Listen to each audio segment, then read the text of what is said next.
শেষ জামানায় কিন্তু মুমিন ব্যক্তিদের মধ্যে অনেক মুমিন ব্যক্তির স্বপ্ন কিন্তু সত্য হবে, এটাও এসেছে। মুমিন ব্যক্তির স্বপ্নও কিন্তু সত্য হবে। কোরআনে এমনও দলিল আছে যে কাফেরের স্বপ্নও সত্যি হয়েছে। কোন সূরায় আছে কে বলতে পারবেন? কাফের ব্যক্তির স্বপ্নও সত্যি হয়েছে এমন দলিল কোরআনের কোথায় আছে? কে বলতে পারবেন? হ্যাঁ, সূরা ইউসুফ। কি না আপনার? জি, আশিক। ঠিক আছে, মাশাআল্লাহ। আশিক ভাইয়ের জন্য আমাদের একটা হাদিয়া থাকবে ইনশাআল্লাহ, আপনি আলোচনা শেষে নিয়ে যাবেন।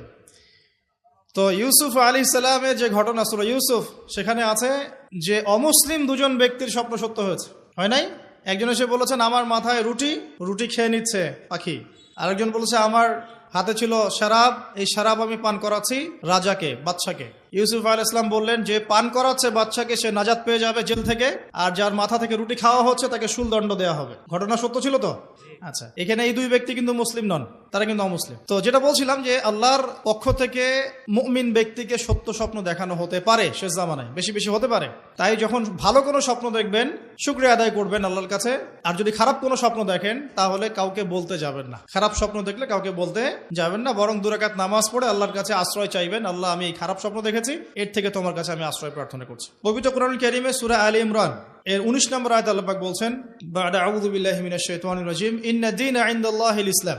আল্লাহ রাব্বুল আলামিন নিজে বলছেন যে নিশ্চয়ই আল্লাহর কাছে একমাত্র গ্রহণযোগ্য দিন বা জীবন ব্যবস্থার নাম কি? ইসলাম।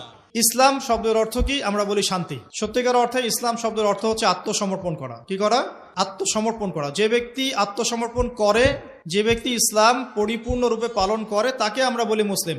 যে ব্যক্তি ইসলাম পরিপূর্ণরূপে পালন করে তাকে আমরা বলি মুসলিম। যেমন এই মুসলিম শব্দের সাথে যে নবীর নাম জড়িত সেটা হলো, তিনি হলেন ইব্রাহিম আলাইহিস সালাম। সূরা হজ পড়ে দেখবেন, হুয়া সাম্মাকুমুল মুসলিমিন, তিনি তো আমাদের নাম দিয়েছেন মুসলিম, এই জাতির নাম দিয়েছেন। তিনি আমাদের জাতির পিতা, মুসলিম জাতির পিতা। তো ইব্রাহিম আলাইহিস সালামের ব্যাপারে আল্লাহ পাক বলছেন, ইয ক্বালা লাহু রাব্বুহু আসলিম ক্বালা আসলামতু লিরাব্বিল আলামিন। যখনই আল্লাহ পাক ইব্রাহিমকে বলতেন আলাইহিস সালাম যে আত্মসমর্পণ করো, ইব্রাহিম আলাইহিস সালাম কোনো বিজ্ঞান যুক্তি দর্শন খুঁজতে যেতেন না। তিনি বলতেন আসলামতু লিরাব্বিল আলামিন, আমি বিশ্ব জগতের প্রতিপালকের কাছে আত্মসমর্পণ করলাম।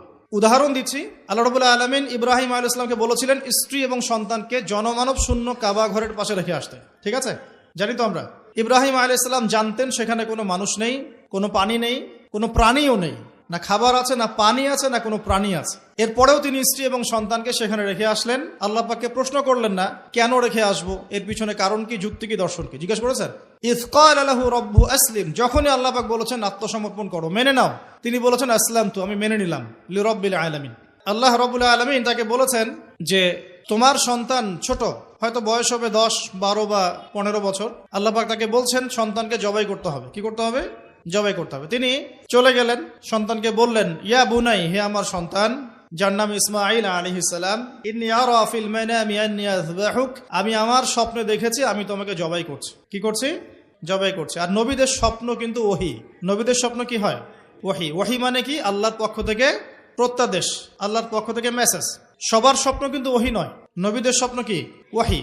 ওহী মানে আল্লাহর পক্ষ থেকে জ্ঞান, যেটা আল্লাহ পাক তার বান্দাদের মধ্য থেকে কিছু কিছু বান্দার কাছে পাঠান বাছাইকৃতভাবে। কিভাবে পাঠান? আল্লাহ পাক ফেরেশতার মাধ্যমে পাঠান। নবীদের স্বপ্ন ওহী। আর শেষ জামানায় কিন্তু মুমিন ব্যক্তিদের মধ্যে অনেক মুমিন ব্যক্তির স্বপ্ন কিন্তু সত্য হবে, এটাও এসেছে। মুমিন ব্যক্তির স্বপ্নও কিন্তু সত্য হবে।